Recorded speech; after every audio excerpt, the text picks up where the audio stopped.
some of these are rather vicious people, like Connie of the Lord's Resistance Army, which has cut a swathe of destruction through Uganda and into the Central African Republic. And failed states means instability. And that means that people are not prepared to invest. Most governments, since independence, and that's going back 60 years now, have been authoritarian, either by the military or by one-party rulers. And that's still continued. Eritrea is probably the most vicious authoritarian state in sub-Saharan Africa. But there are others. And you've got those who insist on breaching the constitution, even one which they fashion themselves, to make them what I would call the permanent and persistent presidents of the country. What about democracy? There was a lot of talk in the 1990s of new democracy coming back into Africa. What is democracy? It's a very difficult term to play with. 52.1 or whatever it is a majority to leave the EU. Does that mean that's a majority? No, it isn't, because there are 48% plus who said no. So where do we steer our way through that? And I've lived in a constituency where my vote has never counted for anything for the last 50 years because of the electoral system that we have. Is that democratic? How many governments have we had that have not had a genuine democratic mandate? So don't point the finger at Africa and say you haven't got it right. I suppose what you do need is not necessarily what we call democracy and have tried to export. And there's some splendid stories I could tell you about the failure of that export. What we're should be more concerned about is that you have the rule of law. In other words, that people are equal within the eyes of the law. They get equal treatment in the eyes of the law. And that is a much more powerful element of democracy than anything that you can draft as a constitution and put on a piece of paper. But let's call them democratic, and they are in a way.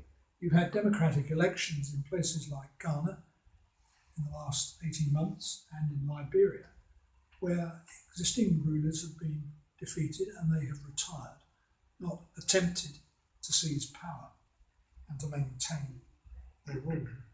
But behind all of this is one of the endemic problems of sub-Saharan Africa, and that is corruption. It's widespread, and Transparency International in its comparative perception index puts most African countries in the sub-Saharan region as being very high on its list of being corrupt. Corruption means instability, and that keeps investment away. It's interesting that last time I was in Ghana, a couple of years ago, Accra seemed to be full of cranes and building work,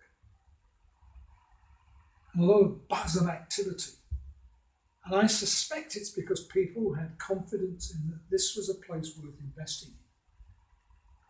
And I'm not going to enter into the arguments of whether you should be investing in it and whether it's capitalist or not. We live in that sort of world, and it's a fairly corrupt world, as we all know. But you do need stability for investment, particularly if investment is to come from overseas, whether it's government investment or it is private investment. And most of the states in sub-Saharan Africa have been dirigist states. In other words, they have been a large element of government control over commerce and industry and so on. It's not very different, in fact, from what it was under colonial rule. Railways were run, they were nationalised in most of colonial Africa. And there were industries which were run in the interests of foreigners rather than of indigenous people. Let me end with just saying something about religion, because religion is important in Africa, and you have that fault line between Islam and Christianity, which goes from East Africa right across from Tanzania to Senegal in the west, right across the Sudanic region. One of the biggest growths of Christianity in Africa has been Pentecostalism. And you can't move very far in almost any African town or village without noticing some evidence of a Pentecostal presence. It's dynamic, it's lively, it's often noisy, and also it's a very strong pattern of belief which influences lives. But also you've got militant Islam, bodies like Al-Shabaab in Somalia, or Boko Haram in northern Nigeria. And these are Salifa. They're largely influenced by events both inside the countries in which they operate, but also from external sources. It's not a simple picture of just disenchanted people who think their nose has been put out of joint economically or socially. It's much more complex than that. And there is a lot of material, some good material actually, on the web, as well as published books on Al-Shabaab and on Boko Haram, which if you're interested you can easily read. Boko Haram has killed about 15,000 people, not just in northern Nigeria, but in Niger, in Chad, and also in Cameroon. And the response of governments has been often harsh, and that harshness has inflicted itself upon the people who've been victims of Boko Haram. So, if Boko Haram's intent is to destabilise, then they've been fairly successful.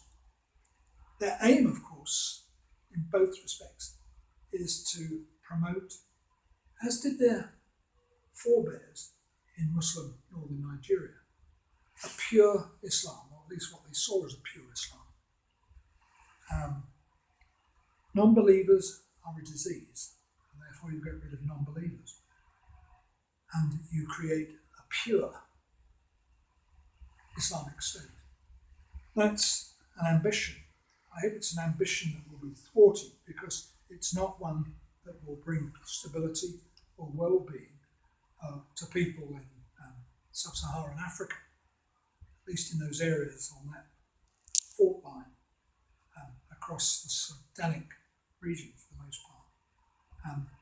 And I think Africa actually deserves a lot more credit than we give it, and it's a continent that is well worth looking, because we might wake up at the end of this, no, we won't wake up at the end of this century, none of you actually, we won't, our grandchildren might, and they will have a completely different story to tell about Africa.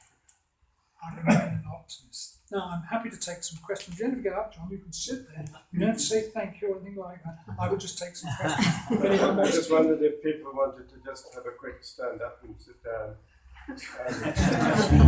Well, they might not want to sit down again. Let's keep them where they are.